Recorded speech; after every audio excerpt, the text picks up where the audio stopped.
Muito bom dia a todos. Dando continuidade aos nossos estudos sobre o campo magnético gerado por uma corrente elétrica, nós já vimos o campo magnético gerado por um fio retilíneo, nós já vimos o campo magnético gerado por uma espira circular. Agora nós vamos ver o campo magnético gerado por uma bobina ou solenoide. O que é?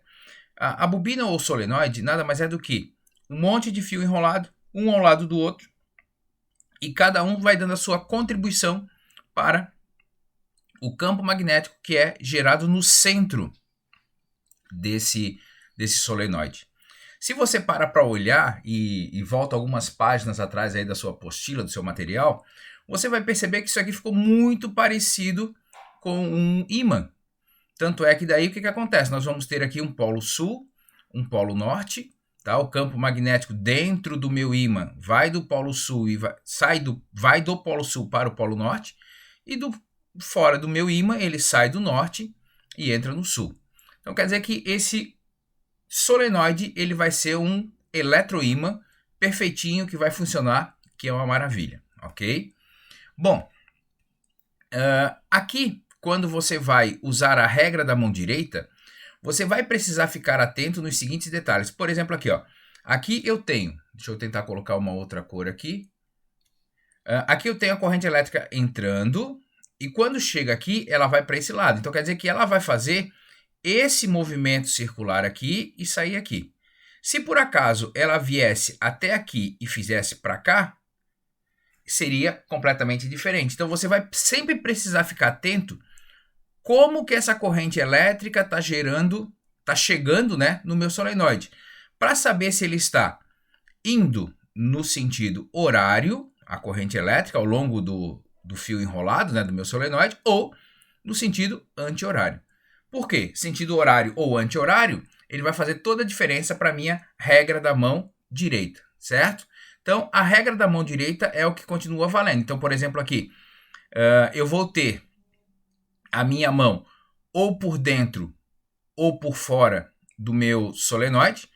Lembra que o solenoide, o fio do solenoide vai ter que estar na palma da minha mão, e essa corrente elétrica aqui vai me dizer para onde que eu vou colocar o polegar. E aí, se eu colocar o polegar para lá, nesse caso aqui, você vai ver que a palma da minha mão vai entrar pelo campo magnético, pelo solenoide. E se ele entra dentro do solenoide, a palma da mão, então quer dizer que o meu campo magnético vai estar para lá. Se por acaso a corrente elétrica estivesse ao contrário, a minha palma da mão ficaria aqui por fora, eu teria que dobrar a ponta dos meus dedos para estar fazendo isso daqui. Então, preciso tomar cuidado com a orientação da corrente elétrica, de como é que ela está entrando no meu fio. Então, por exemplo, aqui, ó, essa corrente elétrica foi aqui e ela começou a enroscar assim. Se ela por acaso começasse a enroscar assim, ia ser completamente diferente aqui o sentido do meu campo magnético, tá certo? Então, novamente, a direção e o sentido, a gente usa a regra da mão direita, tá certo? Na sala de aula, provavelmente fica mais claro para eu mostrar isso para você. Agora, como é que eu calculo a intensidade desse campo magnético na bobina, no centro dela? Então, vai depender do número de espiras, do número de voltas que eu estou dando, né? Vai depender do comprimento desse solenoide, e esse N sobre L que aparece aqui, ele é conhecido como uma densidade de espiras. Então, vai ser o número de espiras que eu tenho por metro ao longo do solenoide. Então, o meu campo magnético vai ser μ vezes N, que é o número de voltas, vezes I, corrente elétrica, sobre o comprimento da espira. Então, aqui, eu vou ter o comprimento da espira, então o meu L vai ser esse comprimento total, e o N vai ser quantas voltas foram dadas aqui ao longo da bobina, certo? Então é esse o cuidado que eu tenho que pensar. Então vamos lá. Nos pontos internos de um longo solenoide percorrido por uma corrente elétrica contínua, as linhas de força de campo magnético são radiais. Então vamos pensar assim, aqui eu vou tentar desenhar uma bobina, não vai ficar a coisa mais maravilhosa do mundo, mas se ela é radial, ela vai ser do centro para a periferia. E isso não é. A gente viu que o campo magnético ele vai estar nessa direção aqui, ou para lá ou para cá, dependendo do sentido da corrente elétrica. São circunferências concêntricas, tá? São retas paralelas ao eixo do solenoide. Então, o que são retas paralelas? Esse aqui é o eixo do solenoide e o meu campo magnético vai estar paralelo a isso aqui? Sim. Ok? Hélices cilíndricas, o meu campo magnético seria assim, não é? E ele diz que não há linhas de força, pois o campo magnético é nulo do interior do solenoide, tá? Então, elas são retas paralelas ao eixo do solenoide. Então, esse é o meu solenoide, esse é o meu eixo através do qual ele foi construído. Então, o meu campo magnético ele vai ser paralelo a essas linhas centrais do meu solenoide, certo? Bom, um solenoide compreende 5.000 espiras por metro. Então, vamos lá. Então, o meu N é 5.000 espiras. O meu L é 1 metro. A intensidade do vetor indução magnética, então ele quer saber quanto que vale o B, na região central, pela passagem de uma corrente elétrica, então o meu I vale 0,2 amperes. Então vamos lá. A minha equação, B é igual a μ vezes N vezes I sobre L. Então, o meu μ vai ser o 4π vezes 10 na menos 7. O meu N vai ser o 5.000. E o meu I é 0,2 amperes. Sobre o L, que é 1 metro. Ok? Deixa eu botar isso aqui um pouquinho para cima. Então, eu não posso esquecer, como sugestão, claro, de deixar lá o π vezes 10 na menos 7. Agora, eu preciso multiplicar o 4 vezes os 5.000 vezes o 0,2.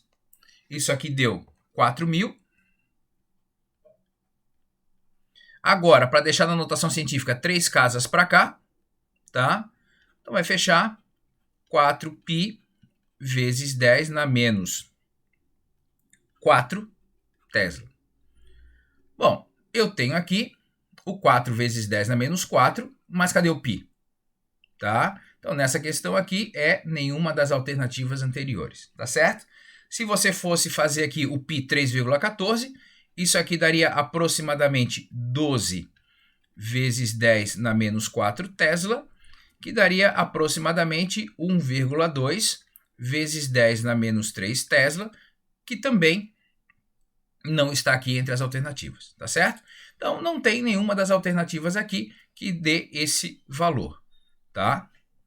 Próxima questão. Qual deve ser o número de espiras de um solenoide de 1 metro? Então, vamos lá começar a organizar isso aqui. Deixa eu colocar aqui um pouquinho para cima. Então, ele quer que você calcule quanto que vai ser o N em 1 metro de comprimento, para que o campo magnético gerado tenha uma intensidade de. Então, o meu B vai valer 2,4 vezes 10 na menos 3 Tesla, quando percorrido por uma corrente de 2 amperes. E aí, olha só, ele sugeriu para você usar o π igual a 3.